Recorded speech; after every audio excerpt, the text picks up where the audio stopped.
Students, in front of your screen, there is a slide that says there are 5 components of internal control. The first one is control environment. Control environment consists of the top management and board of directors.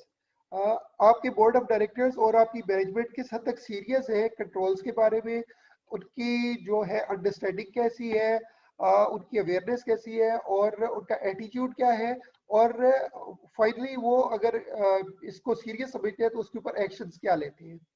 Second बहुत important ingredient है आपका risk assessment process, कि आपकी organisation में अगर कोई risk होते हैं तो उनको आइडेंटिफाई कैसे किया जाता है, आइडेंटिफिकेशन के बाद उनका मैग्नीट्यूड कैसे देखा जाता है, और उसके बाद उसकी प्रोबेबिलिटी किस तरह से देखी जाती है. उस ऑर्गेनाइजेशन के अंदर फ्रॉड्स और एरर्स के बारे में रिस्क असेसमेंट प्रोसेस क्या है.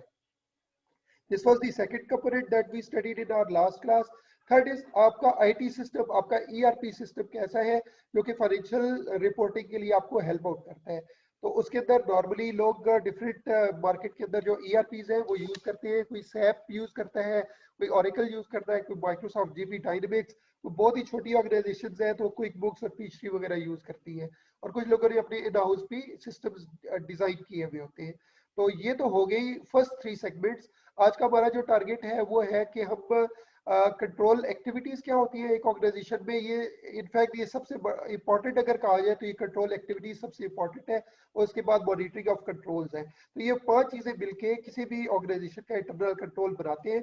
Today we would study control activities and monitoring of controls, and thereafter we would study के इन सारे कंट्रोल्स को रिकॉर्ड कैसे किया जाता है किसी भी ऑर्गेनाइजेशन में. So here we move on.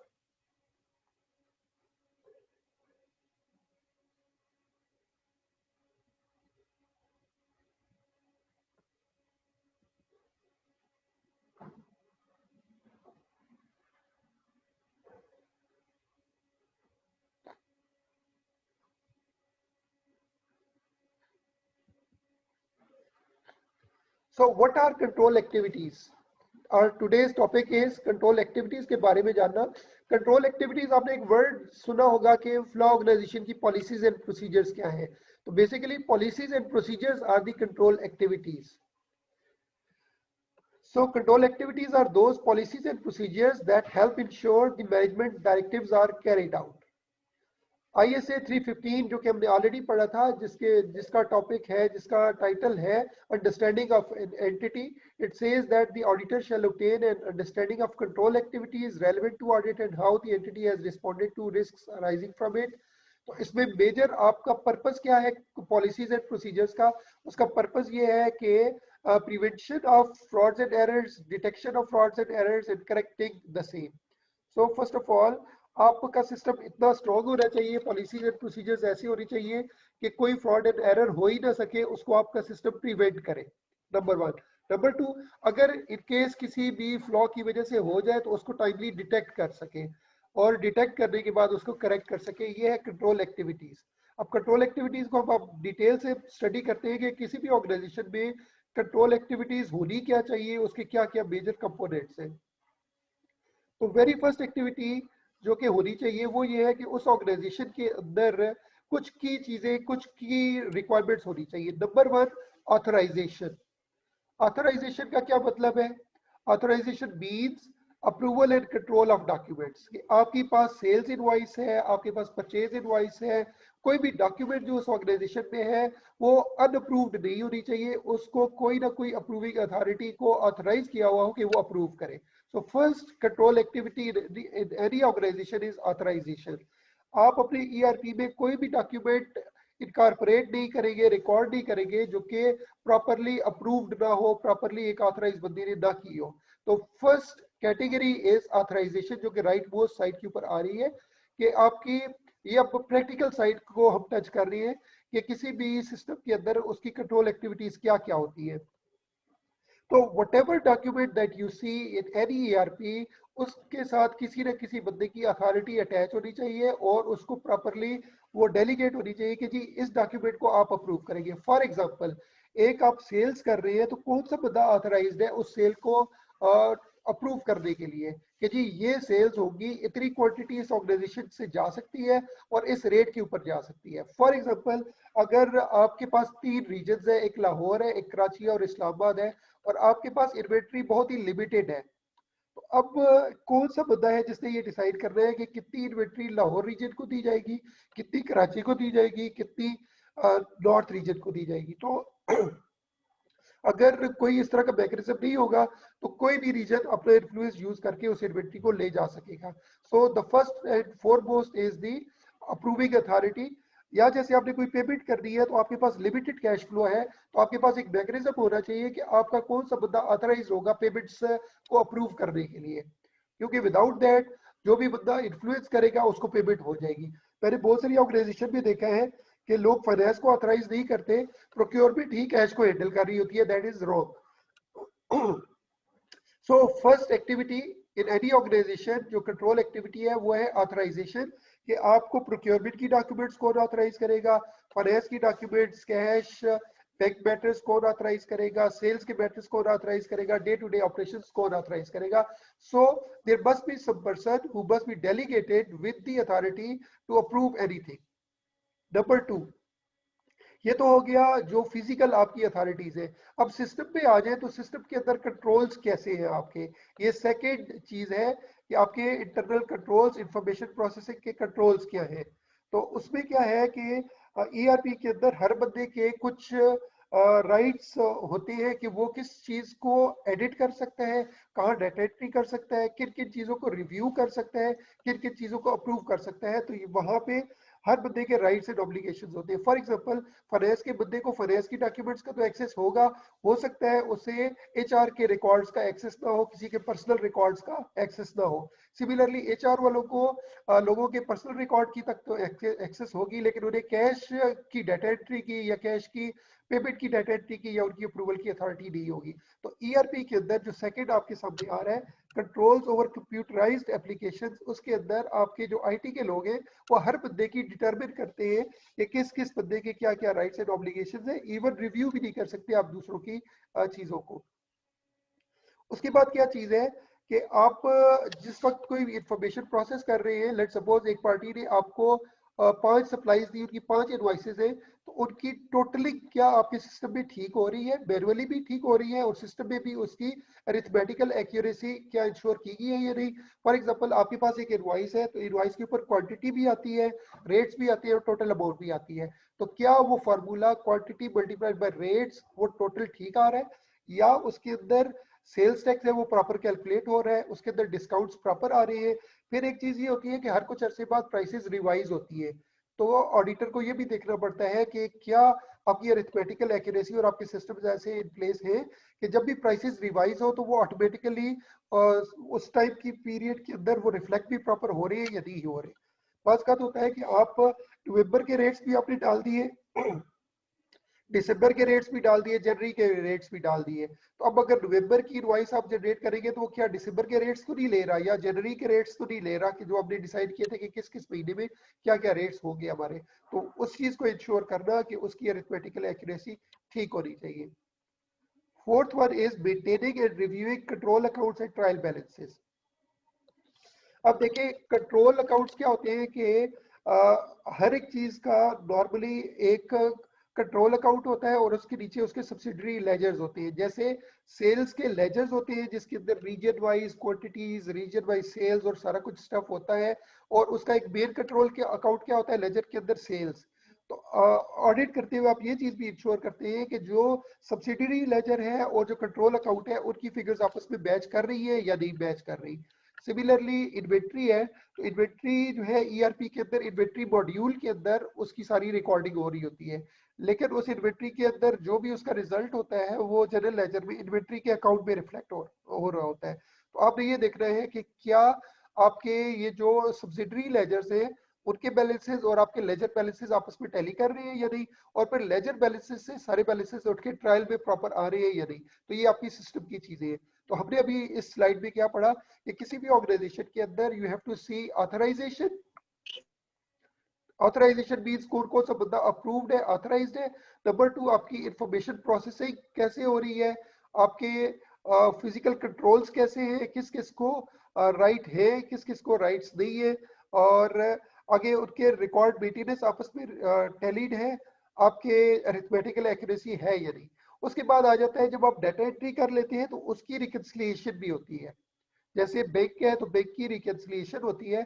अब रिकंसिलिएशन क्या चीज है कि एक रिकॉर्ड को किसी आउटसाइड सोर्स के रिकॉर्ड से टैली किया जाए। जैसे बैंक रिकंसिलिएशन है तो बैंक रिकंसिलिएशन मींस कि आप अपने बैंक की सारी एक्टिविटी को बैंक स्टेटमेंट की एक्टिविटी के साथ टैली करते हैं और डिफरेंसेस फाइंड आउट कर लेते हैं। ये तो एक एग्जांपल है। दूसरी चीज ये है कि आपकी इंफॉर्मेशन प्रोसेसिंग की कि आप अपने रिसीवेबल्स की रिकंसिलिएशन करते हैं कि आपके रिकॉर्ड के अंदर आपने इतनी सेल्स की और इतने रिसीवेबल्स आपके जनरेट हुए, तो क्या जो आपके कस्टमर्स हैं उनके रिकॉर्ड में भी यही रिफ्लेक्ट हो रहा है या नहीं, उसकी भी रिकंसिलिएशन की जाती है। सिमिलरली आपकी जो पेबल्स हैं, आपने जो परचेजिंग की तो परचेजिंग की जो इन्वेंट्री आई और उसके ऊपर आपकी जो लाइबिलिटी क्रिएट हुई उसको और आपके सप्लायर्स के रिकॉर्ड को भी टैली करना चाहिए। This comes in information processing. अब आ जाती है परफॉर्मेंस रिव्यू। परफॉर्मेंस रिव्यू में क्या होता है कि आपकी जो इनसाइड जो भी कैश है या इन्वेंट्री है उसके ऊपर फिजिकल काउंट भी होता है। For example internal auditor intermittently ये इंश्योर करते हैं कि जी आपके पास जो कैश एज पर बुक्स आ रहा है क्या वो फिजिकली कैश मौजूद भी है या नहीं। तो इंटरनल ऑडिटर सरप्राइज कैश के ऊपर चेक्स रखते हैं। बहुत दफा होता है कि जो आपके कैशियर्स होते हैं they keep on utilizing the official cash और उसके अंदर बड़े बड़े फ्रॉड्स हो जाते हैं। तो इंटरनल ऑडिटर की ये रिस्पॉन्सिबिलिटी है कि क्या वो कैश काउंट करता है सरप्राइज के तौर पे या नहीं। Number two, inventory. आपकी इन्वेंट्री की मूवमेंट को भी सरप्राइज चेक भी होना चाहिए और पीरियाडिक चेक भी होना चाहिए। हर महीने के एंड के ऊपर इन्वेंट्री का काउंट होना चाहिए और उसको रिकॉर्ड के साथ टैली होना चाहिए। और सिमिलरली सरप्राइज भी चेक्स होने चाहिए कि इंटरनल ऑडिटर अचानक सरप्राइज चेक करे कि इतनी इन्वेंट्री और रिकॉर्ड्स आपस में टैली हो रहे हैं या नहीं। तो ये आपकी कंट्रोल एक्टिविटीज है, ये हर ऑर्गेनाइजेशन में होनी जरूरी है। अब ऑथराइजेशन के ऊपर जाए तो किसी बंदे की अथॉरिटी एक ऑर्गेनाइजेशन में कम होगी, फॉर एग्जांपल सीएफओ है या आपका जो डिप्टी कंट्रोलर है उसके राइट्स कुछ और होंगे एक ऑर्गेनाइजेशन में, दूसरे में कुछ और होंगे, लेकिन उनकी अमाउंट्स तो वेरी कर सकती है, लेकिन मोर और लेस ये कंट्रोल एक्टिविटीज हर ऑर्गेनाइजेशन में रहती है। सो मैं दोबारा रिवाइज करता हूँ, हर एक ऑर्गेनाइजेशन में जहां कहीं भी आप ऑडिट करने जाती है तो आपने ये देखना है कि ऑथराइजेशन वहां पे है या नहीं डॉक्यूमेंट्स की। नंबर टू, वहां पे ईआरपी के अंदर कंट्रोल्स क्या क्या है, किस किस बंदे का क्या क्या एक्सेस है। कहीं ऐसा तो नहीं है कि प्रोक्योरमेंट वाले बंदे को पेमेंट्स की भी अथॉरिटी दी हुई है या एचआर वाले बंदे को भी नजर आ रहा है कि जी पेमेंट्स किस किस को हो रही है, तो क्या इस तरह के कंट्रोल्स हैं या नहीं। फिर मुख्तलिफ डॉक्यूमेंट्स की अरिथमेटिकल एक्यूरेसी इंश्योर की गई है या नहीं। फिर सब्सिडरी लेजर्स का जो रिकॉर्ड है उसके कंट्रोल अकाउंट के साथ और कंट्रोल अकाउंट्स का ट्रायल के साथ लिंकेज है या नहीं। फिर मुख्तलिफ चीजों की रिकंसिलिएशन जैसे बैंक रिकंसिलिएशन, जैसे रिसीवेबल्स की रिकंसिलिएशन, पेबल्स की रिकंसिलिएशन हो रही है या नहीं। फिर फिजिकल काउंट्स, आपके कैश काउंट, आपकी इन्वेंट्री की काउंटिंग और आपके फिक्स एसेट्स की वेरिफिकेशन। ये तीन नॉर्मली हर ऑर्गेनाइजेशन में होते हैं कि आप अपने कैश काउंट को भी इंटरमिटेंटली करते हैं, आपकी इन्वेंट्री को चेक्स को भी आप कुछ अरसे बाद देखते हैं या सरप्राइज के तौर पे देखते हैं, और आप अपने फिक्स एसेट्स की वेरिफिकेशन भी करते हैं।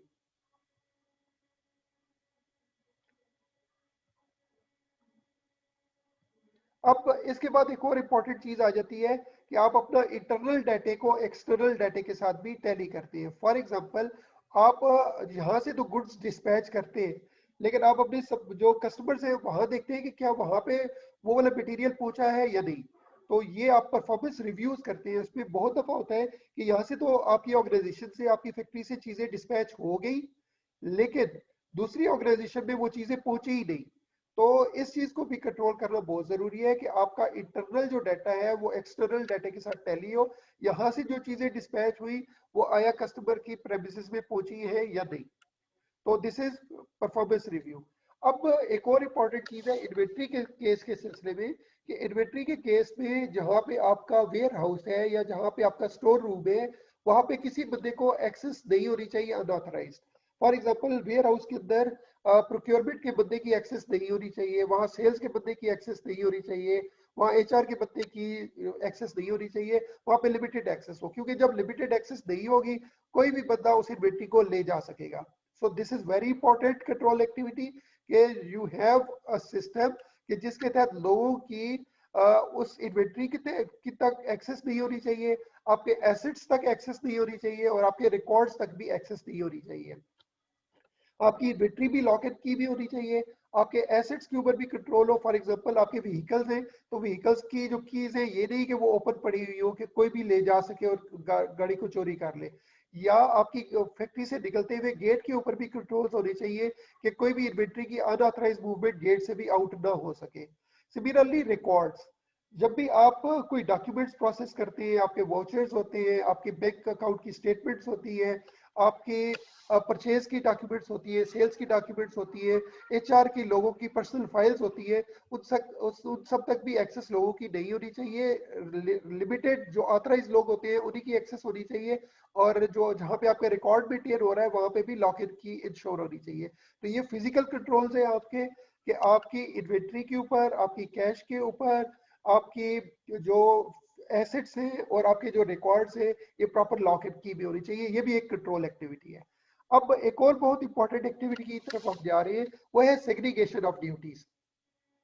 सेग्रीगेशन ऑफ ड्यूटीज का मतलब ये है कि रिस्पॉन्सिबिलिटीज और ऑथराइज स्पेसिफाइड हो और वो मल्टीपल लोग कर रहे हो, ये नहीं कि एक ही बंदा 5-6 मुख्तलिफ टाइप की एक्टिविटीज कर रहा हो। अब सेग्रीगेशन ऑफ ड्यूटीज का क्या मतलब है, अब आप इसको डिटेल से देखते हैं।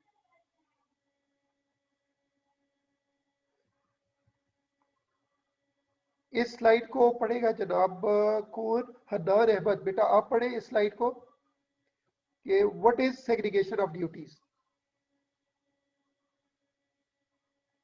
जी Hannan, Hannan are you there?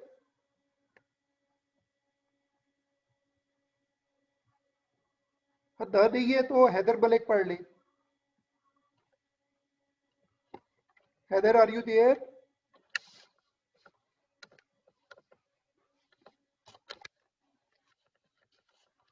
Yes, sir.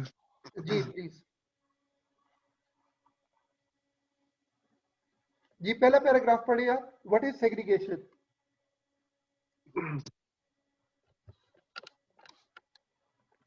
Sir नजर नहीं आ रहा। जी बेटा पढ़े।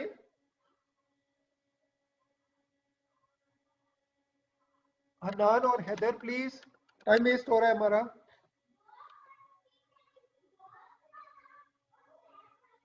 कशमाला मुबशिर बेटा आप पढ़ लें।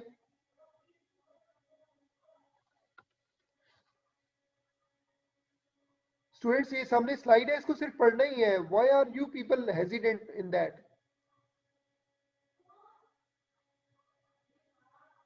मैंने जितने बच्चों के नाम लिए इनको मैं एब्सेंट मार्क कर दूंगा if you people don't respond to it.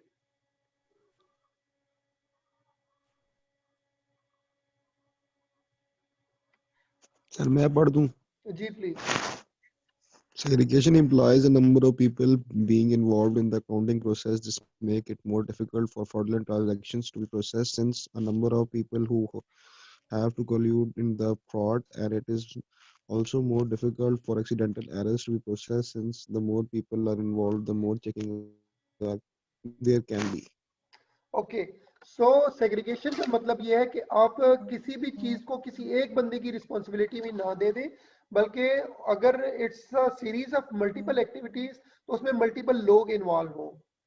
तो जब मल्टीपल लोग किसी चीज में इन्वॉल्व होते हैं तो फिर फ्रॉड के चांसेस कम हो जाते हैं, क्योंकि फ्रॉड करने के लिए बहुत सारे लोगों को मिलके कोल्यूड करना पड़ता है। अदरवाइज वो एक मुश्किल हो जाता है कि बहुत सारे लोग मिलजुल के करें उस चीज को। फॉर एग्जांपल ए में देखें सेग्रीगेशन ऑफ फंक्शंस में कि अगर एक ऐसी ट्रांजैक्शन है जिसके मल्टीपल एलिमेंट्स हैं, जैसे एक ट्रांजैक्शन करना, जैसे परचेज करके लाना, तो carrying out of A purchase transaction, एक बंदा प्रोक्योर करके ला रहा है तो उसका काम सिर्फ प्रोक्योर करके लाना ही हो, उसका काम उस एंट्री को रिकॉर्ड करना ना हो। तो प्रोक्योर करके लाना एक और बंदे का काम हो, रिकॉर्डिंग के लिए एक और बंदा असाइन हो, और जो रिकॉर्ड हो जाए उसकी कस्टडी किसी तीसरे बंदे के नाम पास होनी चाहिए। तो इसको कहते हैं सेग्रीगेशन ऑफ ड्यूटीज। या अगर एक प्रोक्योरमेंट की एक्टिविटी है उसके अंदर क्या कुछ शामिल है, प्रोक्योरमेंट करके लाना, उस प्रोक्योरमेंट की डॉक्यूमेंटेशन करना और उसकी डॉक्यूमेंटेशन को मेंटेन करना। तो अगर एक ही बंदा करेगा तो वो लाएगा और उसको रिकॉर्ड करेगा और उसको मेंटेन भी करेगा, तो वो इन तीनों फंक्शंस को एक्सप्लॉइट कर सकता है। अगर ये तीनों फंक्शंस एक सेपरेट बंदों के पास होंगे, सेपरेट लोगों के पास होंगे, तो that is called segregation of duties, segregation of functions. So आपने कोई भी ट्रांजैक्शन, जैसे सेल्स की ट्रांजैक्शन है, तो सेल्स की ट्रांजैक्शन के अंदर इन्वेंट्री का रिकॉर्ड एक डिफरेंट बंदे के पास होगा, सेल्स ऑर्डर बनाने का किसी और बंदे के पास होगा, सेल्स इनवॉइस कोई और बनाएगा, डिलीवरी चालान कोई और बनाएगा, और अल्टीमेटली उस चीज को डिस्पैच कोई और बंदा करेगा, तो तब तो चीज फ्रॉड नहीं होगी। लेकिन अगर एक सेल्स का एक ही बंदा ये सारे काम कर रहा होगा, तो फिर फ्रॉड के बहुत ज्यादा चांसेस हो जाएंगे। तो इसका मतलब ये है कि डिफरेंट जो फंक्शंस है वो डिफरेंट लोगों के पास होने चाहिए। डिफरेंट जो स्टेप्स है, बी में क्या है, various steps in carrying out a transaction should also be segregated. और थर्ड ये है carrying out of various accounting operations. ये अब अकाउंट्स के हिसाब से बात हो रही है कि वो भी सेग्रीगेट होनी चाहिए, कि एक ही बंदा, फॉर एग्जांपल एक बंदा बैंक से पैसे विड्रॉ करके ला रहा है या बैंक में डिपॉजिट कर रहा है, अगर उसी को कह दिया जाए कि रिकंसिलिएशन भी आप करो, तो वो इंतहाई गलत एक्टिविटी हो जाएगी, क्योंकि दो डिफरेंट बंदों की उसके अंदर रिस्पॉन्सिबिलिटी होनी चाहिए। तो this is called segregation of duties.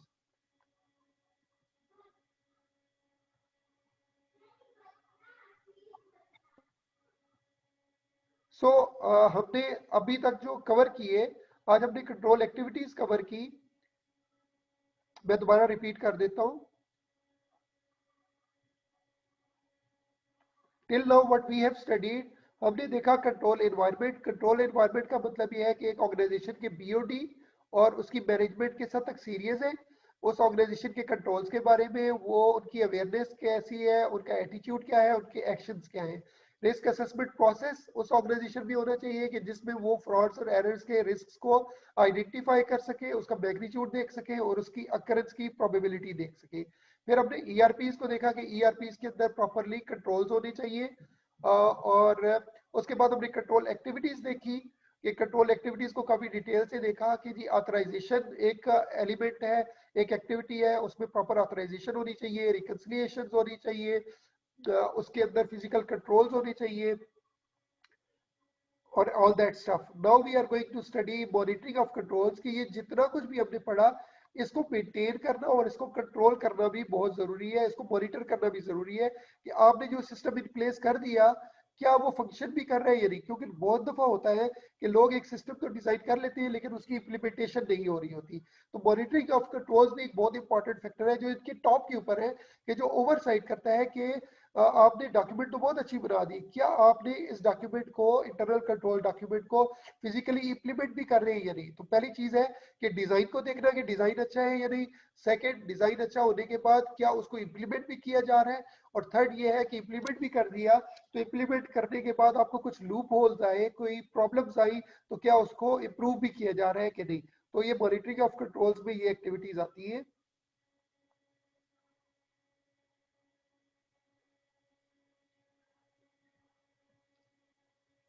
इसके अंदर नंबर 1 ये है, मिड से अगर आप पढ़ें, तो you assess the design and operation of controls, कि आप देखते हैं कि डिजाइन उस सिस्टम का इफेक्टिव है कि नहीं, और उसके क्या वो इफेक्टिवली परफॉर्म कर रहे हैं सिस्टम। और इफेक्टिवली परफॉर्म करने का कैसे कैसे पता चलेगा कि उसके जो ऑपरेशंस है उनके ऊपर प्रॉपर कंट्रोल्स हैं, और अगर कोई प्रॉब्लम्स आती है तो उसके ऊपर कोई करेक्टिव एक्शंस आप ले रहे हैं या नहीं ले रहे। सो एक ऑडिटर ने जब ये देखना है कि इस ऑर्गेनाइजेशन के अंदर मॉनिटरिंग ऑफ कंट्रोल्स हो रहा है या नहीं, तो व्हाट ही वुड डू, इस स्लाइड को कौन पढ़ेगा, it is very important slide, this would be studied by Hassan Nawaz. जी हसन, आप इस स्लाइड को पढ़ें कि what is monitoring of controls.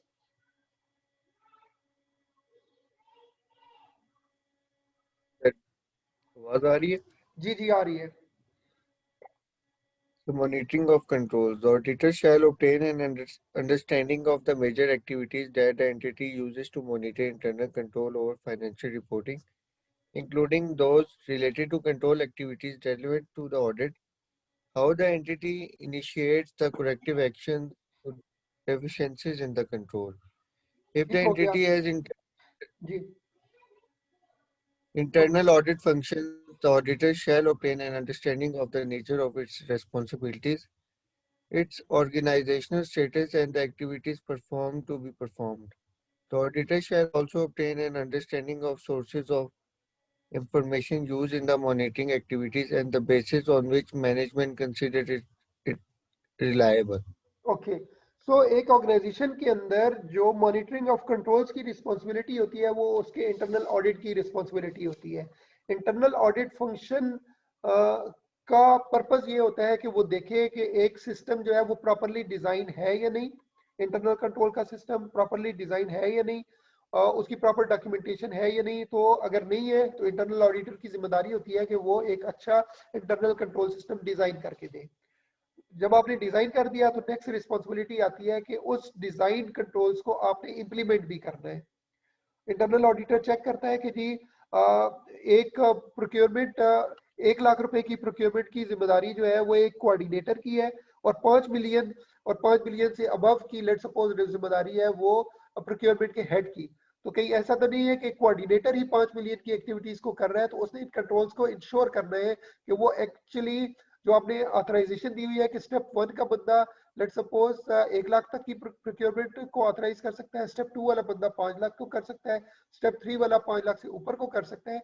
तो क्या वो जो आपने हायरार्की बनाई हुई है ऑथराइजेशन की कि इस लेवल का बंदा इस लेवल की प्रोक्योरमेंट को देख सकता है, क्या वो हायरार्की जो है वो प्रॉपर्ली इंप्लीमेंटेड है या नहीं। अगर कोई भी वायलेट करता है, जैसे एक बंदे की ऑथराइजेशन है कि वो 1 लाख रुपए तक की परचेजिंग को ऑथराइज कर सकता है, अगर वो 5 लाख की एक्टिविटी को ऑथराइज कर रहे हैं तो इंटरनल ऑडिटर उसी वक्त बजर बजा देगा, उसी वक्त वो हाईलाइट कर लेगा कि जी ये वायलेट हो रही है, जो मैनेजमेंट ने अथॉरिटीज डेलीगेट की हुई है उसको आप वायलेट कर रहे हैं, तो नेक्स्ट टाइम इसको ना करें और इसको प्रॉपर अथॉरिटी जिसकी थी उससे दोबारा से अप्रूव करवाएं। तो इंटरनल ऑडिटर डिजाइन को भी देखता है और इम्प्लीमेंटेशन को भी देखता है, और कभी लूप होल्स आए किसी सिस्टम में तो वो उसको इम्प्रूव करके भी देता है, रिकमेंडेशन देता है मैनेजमेंट को कि जी इस सिस्टम को